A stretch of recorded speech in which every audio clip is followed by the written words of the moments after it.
Blog Talk Radio. Unmarket Your Business, the podcast. Born out of the need to share strategies and techniques that really work to market your business. Think yellow page ads and cold calls are your only choices? That's so last century. You're about to learn tested, tried and true marketing techniques you can apply and master, ones that feel authentic instead of salesy, strategies that are true to who you are and how you want to present yourself to your ideal clients. Let's join our host, Carol Joyce Dunlop, in the studio now and allow business success to move forward.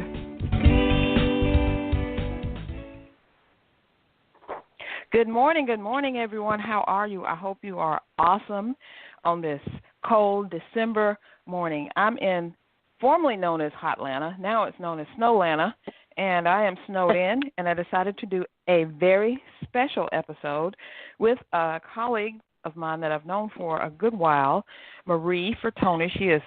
She is waiting with bated breath on the other side of this line, and she's going to be on here in a minute. And we want to do something special because you know what? You're snowed in. You can't do anything. You're like, oh, what do I do? Well, what you need to do right now is get ready to find your clients everywhere because Marie is going to tell us how to do that. Marie, are you online and ready? I am. Good morning, Carol.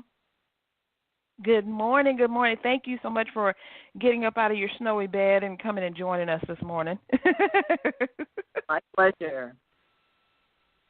It is going to be awesome. Okay, as everyone knows, I'm Carol Dunlop, your host. I kind of jump the gun. Sometimes I just forget all that I'm supposed to say. And I'm welcoming you to the Unmarket Your Business podcast, where we talk about these marketing strategies to get your business. That's to get you more business, more clients, more money. And that's the main reason that I started this podcast. And I want to let everyone know that this podcast is coming up on 1 year of existence. On January 9th, it will be 1 whole year. Woohoo! That I've been here, and I've had some awesome guests, distributed some awesome information, and people are getting stuff out of it. So let's get to it. Let's talk to Marie and see what she has for us. Marie,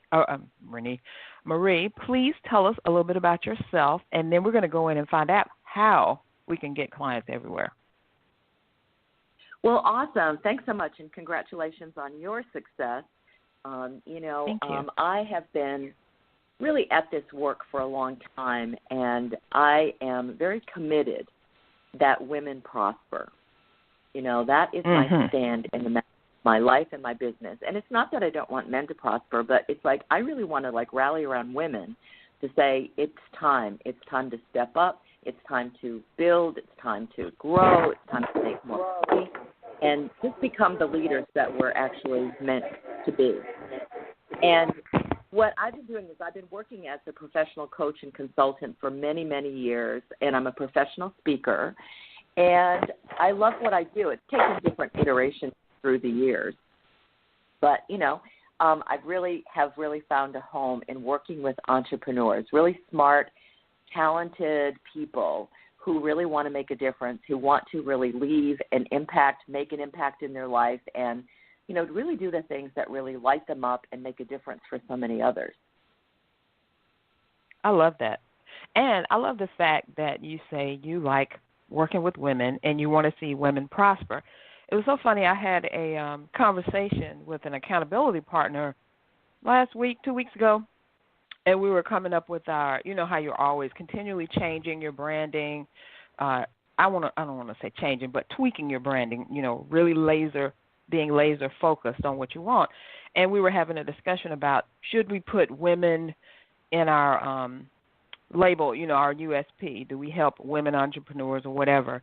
And she said something that really stuck with me because, I feel the same way. I love working with men too, but I really want to see, women be successful. And she said, well, I'm owning the fact that I work with women. I do work with men because men are always going to be around. I don't hate men. I love men. But I really, really want to work with women. That's where I get my best mojo stuff going on, and it works. So I applaud you for that and for everyone out there who can really say who it is and know who it is that they work with, that is like the most important thing in finding your clients. Wouldn't you say so, Marie? I think so. I mean, it affects our marketing and it affects, who our audience is. And I like what you said about, our best mojo, happens when we're working with the right people and the right audience. And, I mean, I actually have men clients. I have a couple right now, and I love men too. But it's like what I'm really up for is to really see a shift, in terms of really women stepping up and not like being the support role, but really being the lead role in their own life. Right. I love that. And we have to. Even though it's always been said, women are the weaker vessel. It's just that we're weaker sometimes physically. I don't think that and that's just, the strength. The amount of muscle, when you get down to it, the anatomy, the amount of muscle that a man has in his body is usually much more than the amount of muscle that a woman has in her body, just because of the different roles that God gave to us to do. Men are going to be the providers and women are going to have the children. Of course, some of that's changed around a lot, but if you get down to the essence of it, that's really how it is. Anything else, I think, is fair game. Women can lead countries, businesses, families, and everything just like men can. So I like the fact that, it's nothing. I don't think there's anything wrong with sectioning out who you are looking at, niching down, I'm really laser focusing on this one group of people, whether it's men and women, only women, it doesn't matter. You just got to know who you are. And so let's get into this getting clients everywhere thing. Marie, how did you come up with that? Because I'm interested to know. Inquiring minds want to know. Well, I was talking with one of my business coaches one day about maybe 7-8 years ago. It's hard to remember now exactly when it was. And I was having a special VIP day with her. And in the conversation, she wanted to kind of take the conversation one way, which I liked.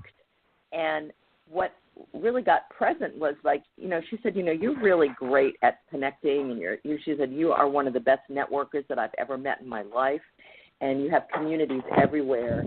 And I said, well, I really think that people can get clients everywhere. They just don't know where they are, and they don't know oftentimes what it is that they're offering, so it's hard to find their clients everywhere.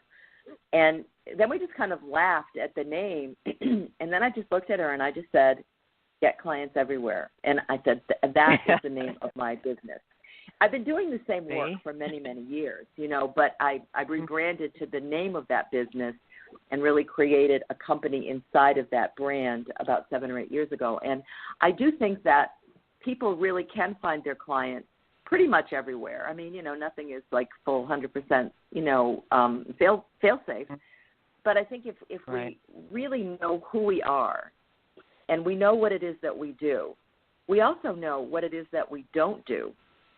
What's not in our bag of tricks, what's not in our bailiwick. What we can do is we can really understand, if we really understand who we serve, what are their issues, and what we do as a solution to those issues. Those people are everywhere. So if you went on a plane, you went on a vacation to Las Vegas, and you started just being yourself and just sharing about what it is that you're doing, your clients are in Las Vegas. I go to Italy every year, and if I have a conversation with people, it's like my clients can be in Italy. They could be right next door in downtown, Norcross. So I just think the key is not so much that you have to market everywhere, but that you have to really get true to who you are, what you do, what your programs are, what your packages are, what your services are, what your products are.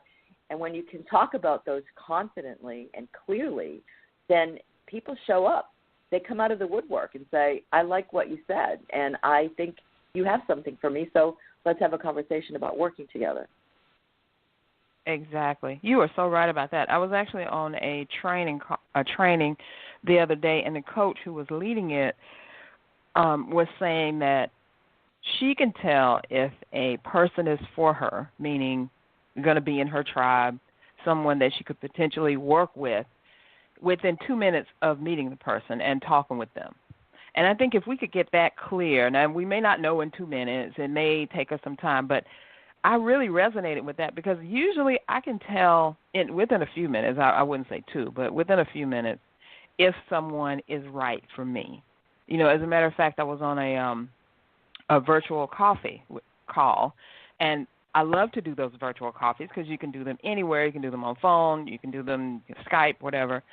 And we were just trying to get to know each other because she wanted to be a guest on the podcast. And I'm like, cool. But the conversation turned because something that I said, we were talking about something, and she said, Carol, tell me more about what you do because I think I may need to hire you. And I was like, okay. You just never know where your clients will be. But I think, Marie, and I'm pretty sure you can agree with me, you have to be open to recognizing who your clients are so you can know when to, when you're going to meet them or what they're going to look like. Don't you think? Well, yeah, and I think that comes from doing the work of really building a brand and building a business. And I know when I work with many clients, sometimes they're brand new. They might have had really very successful jobs in corporate America, really done well, and so they're very smart and very talented and very experienced. But the world of entrepreneurship, as they're opening up a business under their own umbrella, is a little daunting, right? Because I think people sometimes have not had the experience of selling.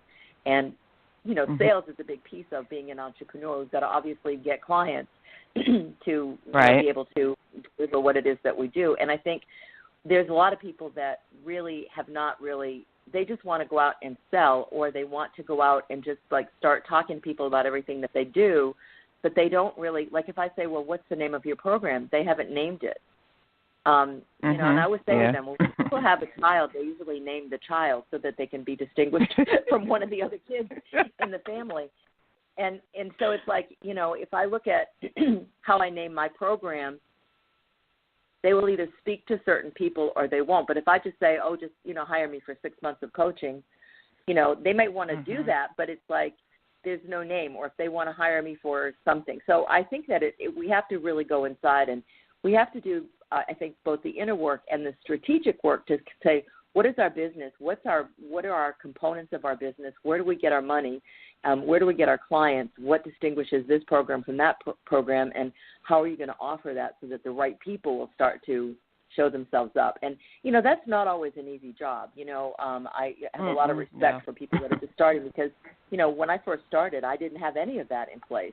And I had many years where I kind of white-knuckled and really struggled through, but really lining and working up with, very, very great coaches and taking lots of trainings and being in lots of programs has really helped mold. And today I'm still in a program because I love the community and I love learning, and the market is changing, endlessly. I mean, it's just very different than when I first started out. And, but I think really getting clear what your service offerings are, naming them and pricing them appropriately for the level that you're at and what the market level bears, I think is really a very smart thing for all entrepreneurs to do. Absolutely, and I have to agree with you, which is why I wrote the book and started the podcast, Unmarket Your Business, because we can't do things the same way that we used to, because our marketing today looks a lot different than our marketing 2 years ago, 5 years ago, 10 years ago. It's so different. And if we don't come out, and one thing that happens with people who kind of start out, or even, like you said, they used to be in corporate and now they're starting out their business, so they're smart, but they just don't know about the business world, is you can't just throw anything out there up against the wall and hope that it sticks. You have to have a strategic plan about what you're going to offer, how you're going to put it in the marketplace, how you're going to bring it out there, what you're going to do to get people to notice you. Because if you don't, you'll just get swallowed up by all the noise, because that's what everyone else is trying to do. They're trying to get their stuff out there. They're trying to get you to notice them, and it's all this me. But I really believe that there is a certain group of people for every person that has something to share in this world and put it out there. Now, one thing I wanted to ask you about, and we talked about this briefly before we came on the air, was that you named your business, your program, a part of, you can get clients everywhere. But we know when we talk about marketing, we always tell people don't try to sell to everybody because everybody doesn't exist and you'll wind up selling to nobody. So can you kind of break that down for us a little bit, how you are able to make this everywhere thing work, really, really work? Well, yeah. I mean, I think in a way we were just really talking about that. I mean, there are entrepreneurs. If I look at myself, I say, well, I work with entrepreneurs. Entrepreneurs are everywhere. They're in every country. They're in every county. They're in every state. So, I may not want to work in several countries, but if I just look at the United States, or if I look at Canada, or maybe some of Europe or whatever, I can look at, I'm going to market to entrepreneurs. I'm not going to market to every single person in the country. So I think that's what, I once worked with a company, and part of the training was, you market to anybody that has skin. And, I mean, on some level, that's true. If you've got skincare programs, then obviously you need to have people that have skin. But it's like, that would make it so incredibly difficult. So when you market to everyone, there's the saying that says you actually market to no one. So I think going back to who is it that you really serve, who do you want to serve, who do you like to be with? It's like there's a zillion things that I could do because I'm pretty talented, I'm pretty smart, and I'm kind of on the older end of the entrepreneurial scale. So I've had a lot of work experience that has been really, really great, so I can tap into that.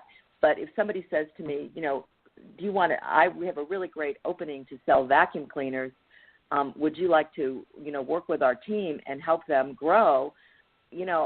I could say, well, if I had to, I probably could do it and make it work because I've got the skill set to be able to do it. But I have no interest in vacuum cleaners. I don't even own one. I have somebody else vacuum my house. So it's, it's like, I know that's right. But I could actually do it. So I'm really interested in, like, I go to events where my audience goes to. I go to speak to audiences that are interested in hearing my message. I write newsletters for entrepreneurs and give them tips and information that helps them grow along the way. I kind of stay in that lane. But there are entrepreneurs everywhere. Or if someone had a skincare company, yes, people have skin, but it's like, what skin issues do you deal with? Do you work with teenage issues? Do you work with acne? Do you work with dry skin? Do you work with aging skin? Do you work with, whatever it is? I think we have to really look at how can we do that. When we really get clear and really do the work of really understanding our target market, which, so many people say, oh, I've done that. And then you ask them some questions and why they don't have any business. They really haven't. They'll say, well, I work with women. Well, that's really not a target market. That really actually is 50% of the population. But what about those women you serve, and what can you do that? I know you know what I'm talking about here, but a lot of new entrepreneurs just think, oh, I've just got vitamins. I can give them to anybody. And they wonder why their business doesn't grow because they are trying to, slam something up against the wall and hoping that something will stick.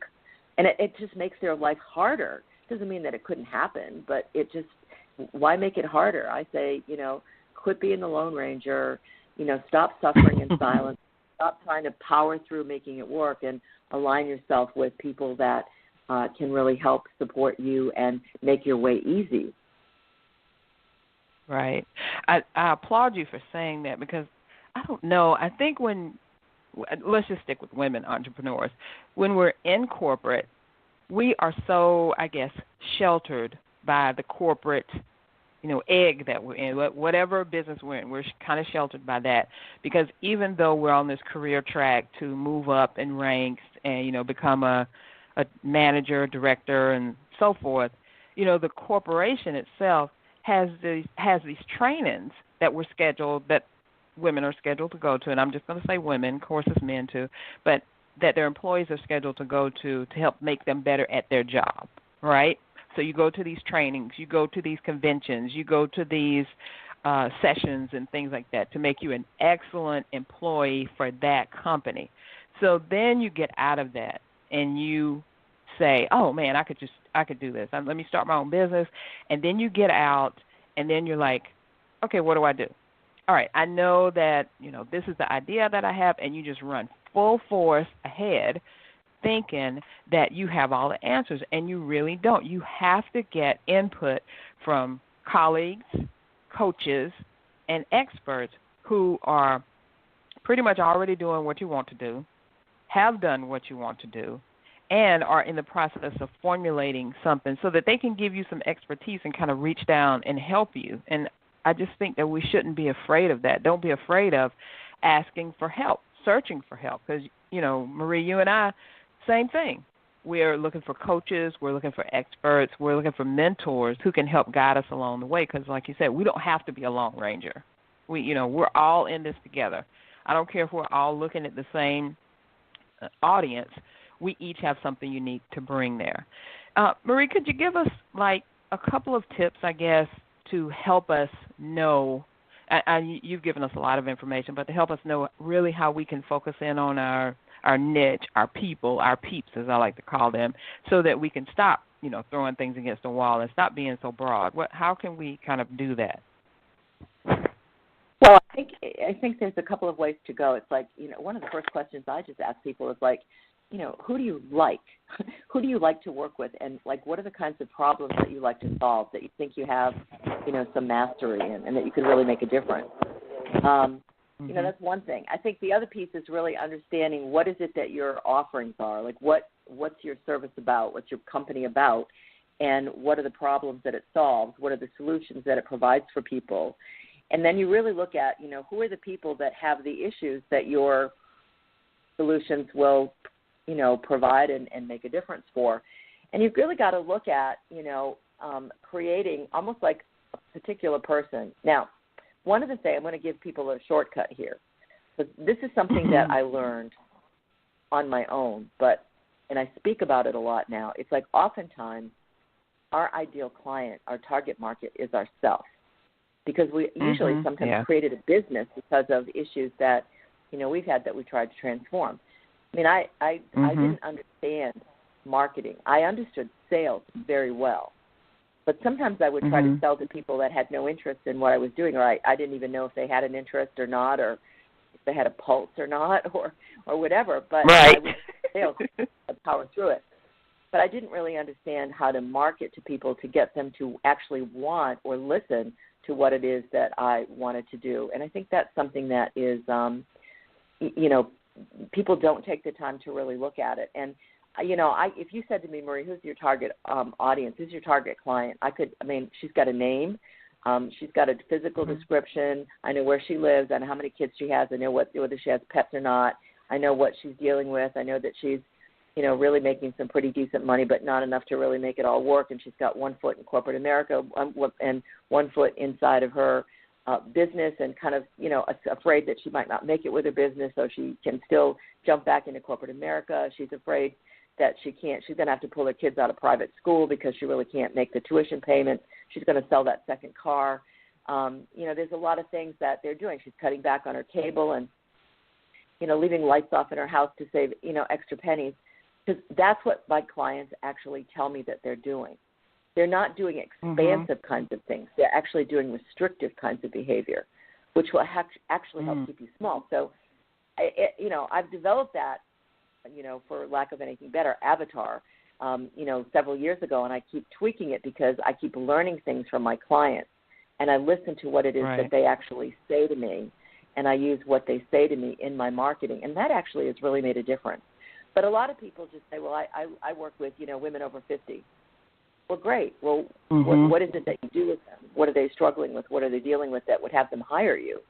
And they haven't, gone, I think, enough to understand how to really pinpoint that. So when you pinpoint that and you have that out of your head and you have it on paper, or maybe you draw a little picture or you draw a design of who this person is, then you can start to look at where do these people go? Where do they, where do they hang out? Where do they do their life, so that you can go there and be with them everywhere. So, it takes the time to really do it. I think most people don't take the time to actually work on their business and really do the thinking part of it, the planning, the strategizing, the wondering if, the planning piece. And, I have to keep myself in my planning pieces because that's where I fall short myself. I have to keep myself ahead of my game. But really, I think, Right. if we can, like, stop doing our business and really taking the time to work and plan and organize, and, I work with my virtual assistant and my bookkeeper, and, I try to include what it is that I'm up to, and then I certainly have my coaches that I work with to help me, be pulled along. But I think it makes a lot of sense for people to do that work so that they can really see, and then they know where their people are, and they can listen for what people are saying and say, I heard what you were saying at this event. I'd love to have a conversation. I think I might have some resources that would be good for you. Let's set up a time to have our virtual coffee, or, an in-person coffee or whatever, or Skype meeting, and go from there. I love that. I mean, I love every single thing that you've said, because myself, I had to go through that. I had to realize that, I can't serve everyone, which, I think we, in our head, we really know we can't serve everyone, but we try to serve everyone anyway, because we have this fear if we don't reach out to everyone, we're somebody could be slipping through the cracks. Oh my God, what about that one person that walked away? And I think once we learn that when we have the right messaging, when we have the right products, we have the right mindset, that we can reach the people that are really for us. And then there are always peripheral people who will come in. They're listening on the outside and say, what did you say? Oh, let me go in there. But our main clients, the main people who really resonate with us, those are the ones that we can make the biggest impact for. It's like we go small, we niche down, we find that certain group of people, we start working with them, they get success, and then they go tell their friends, and their friends tell their friends, and then it becomes something huge, and then we're like, wow, how did that happen? It was because we had the courage and, I guess, the guts to just niche down and really, like you said, do that work. If we don't do that work, if we don't really figure out who we're actually talking to, we can't, I don't think we'll be successful. And I fault general marketing for that. Like how when you get ready to open your business, they tell you, you need to do this, you need to figure out that. They go, learn the demographics. And then the only thing we hear is, how old is this person? Is it a man or a woman? And maybe a couple other things, but we don't get really down deep into, like you said, where do they hang out? What are their fears? What are their pain points? How can I help them? And that helps us a lot. That helps us to really be clear. And I would say that clarity is one of the main things that a lot of people are missing, because we're all muddled up inside our head. And if we're not clear, our message can't be clear, Yeah, and sometimes it's like, I have a background. I spent a lot of time in corporate America and really working for like national consulting firms and training and development firms. And I've gotten to see a lot of different business types, and I worked in the human resource area and was a real leader. I always jokingly say, the company that I worked with was founded in 1899, and I was the first woman that they hired that wasn't a secretary. And I created a division that was actually their biggest revenue producer, and it was, marketing to women. They were selling to women, and it was all guys that were doing it, and they were masters at what they did. They were really awesome people, but they were missing the boat in terms of who their market was, who actually bought their services. And most, HR representatives and HR leaders are women. So it was just really kind of interesting. So now, if there's a corporate company that calls me, and I actually happen to have the time or the interest in doing that particular project, I might say yes. But I'm actually not marketing to them. They just know me from the past, or they know me from something that I did, or somebody said, oh, call Marie. If I have the interest and I have the time and it's like, hey, I'm open to the income and I think I could make a difference, I'll do that. But it's not really where I market. So my newsletters are not addressed to a corporate audience. They're addressed to people who are building business and growing that. So, I once learned from a great coach that you can market to your audience, but you could sell to everyone. So, you could sell to anyone if they come across. But your market is what's going to really bring that. So if somebody comes up and says, hey, can I come into your program? It's like, sure. That's just a call. But it's not going to help you if you start to say, I can help everybody and I can do this and my products and my programs can help out. I really listen. I like what you said earlier about sometimes when you're having a conversation, you can be with somebody for a couple of minutes and and know whether or not they're going to be your client. And I think I've been able to develop that because I've developed my antenna, you know.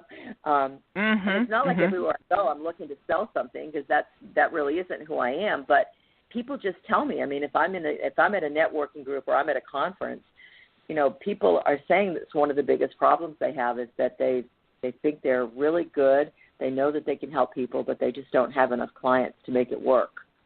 And one of the pieces that seems to be missing unanimously is the sales process, is that people are uncomfortable with sales if they've never had to do that for themselves. I mean, part of my story is I've been selling since I was 10, so I have some facility with it. You know, it's easy for me to do it because I've been doing it for a long time. I didn't always understand the marketing piece. So, you know, I think if we can really, you know, get with people and teach them the process of selling and helping them when they get on a call to do a sales conversation and to get them comfortable with making asks, ASK, that we can, you know, it's like, would you like to be added to my email list? Would you like to be added to my invitation list? Is it okay if I send you my free download? Is it okay if I connect with you in a month? Would you like to come out to the Women's Network? Would you like to come and be part of my program? Those are all different asks. If I'm doing a strategy session with someone, I call mine business breakthrough session. I really look for a business breakthrough. Like, where's a breakthrough that might be wanting to happen, but by yourself in monologue, you can't create that. But in a dialogue with somebody that's listening for you, something could happen. I'm listening to what it is that they're saying, and I have a plan in my conversation. I'm just not shooting the breeze with people. I'm listening to see, are they somebody that I could make a difference for, and could I help? And if I think I can, and I think that they're right for one of my programs, then I might invite them to be in that particular program that is right for them at this time of their business. And, you know, having done the work ahead of time, I look at my life now and say, it's easy. You know, you can really actually systematize things so that you can actually have predictable income. You can plot out your success. And, you know, the biggest thing that is my Achilles heel, just to be transparent here, is, you know, doing my own planning. I could plan anybody's life out really beautifully. But, you know, it's like really taking the time to say, okay, where am I going to be in the next 6 months? And, I mean, the first thing I do is plot my vacation, book that in, you know, and then I look at what are the finite things that I've got. And then I have to really look at, you know, really making sure that whatever it is that I'm offering has some consistency, some flow, makes sense to be able to offer that. And, you know, for the most part, that works pretty well. Sometimes I'm, you know, putting in my Band-Aids because I've been too outward focused, not enough for myself. Exactly. I love it. And, you know, Marie, I could sit here and I could just listen to you and we could talk because we're so on the similar level with helping people. But our time is really running down. We're almost out of time, actually. And I would love for you to tell people how to find you and tell them, I know you have a program coming up, so let us know about that, and then we're going to let you get on with your morning. Well, thank you so much. It's been really fun. I mean, it just, time goes by, doesn't it? It does, yeah. I think if people would like to reach me, they can just shoot me a message at getclientseverywhere.com. They can visit me there, and they can send a message if they'd like to connect. There's some free downloads on there if they'd like. And also, I have a Facebook page that's Get Clients Everywhere. It's listed on that. And then for people that like to do retreats or like to go on a retreat to really take care of themselves, also on Facebook, I have a page that's called Reinvent Yourself in Italy. And for 10 years, I've been taking people to Italy on a really great vacation and time to reflect and rejuvenate themselves. And that's always really fun. What's coming up for me in the next time is that starting on January 5th, I've got a program that's one of my staple and core offerings that's called Networking Savvy, 30 Days to Connect and Grow. And it's for people that, you know, consider themselves to be savvy networkers. We want them on the line with us. And for people that are newbies that kind of go, when the thought of networking comes, they kind of cringe or they don't know what to say or they don't know what to do, or they really haven't been trained properly in terms of how to build a professional network as opposed to going to a networking event. And it's just a 30-day program. It's a great structure where we have a call on Mondays and Fridays for a month to actually kick off 2018 powerfully, and we learn how to network online and offline so that we can really build our community, build our tribe, get the right prospects in for our business. And if somebody wants to really expand their list, we have people that have really expanded it, 100 people, in that short period of time just by participating in the program. So, you can go read about that program on getclientseverywhere.com. It's called Networking Savvy, 30 Days to Connect and Grow. We have people from all over who will be part of that program. We're just launching it right now. So, awesome. Fun. I love it. Everyone, go there right now, getclientseverywhere.com. Marie, thank you so much for joining us and being so transparent with your information. And I know it's helped some people that are listening right now. So I really appreciate it. I appreciate you getting up out of your bed this morning and joining me on this snowy day in Atlanta. So we will be talking again soon. Awesome. Thank you so much for the opportunity, and thanks for what you're doing in the world, too. Oh, and thank you so much. All right, everyone, thank you. Please join me again this coming Thursday for our regular episode at 1 p.m. Eastern. We will see you then, and everyone have a great rest of the weekend. Bye. Thanks for listening. We truly appreciate it. For information about guests, products, or services that were mentioned in this episode, log on to our website at www.csicorporation.com/unmarketing. To learn more, get a glimpse of our upcoming schedule, and join the unmarketing nation of entrepreneurs who are using marketing techniques that work right now. Until next time, keep moving forward.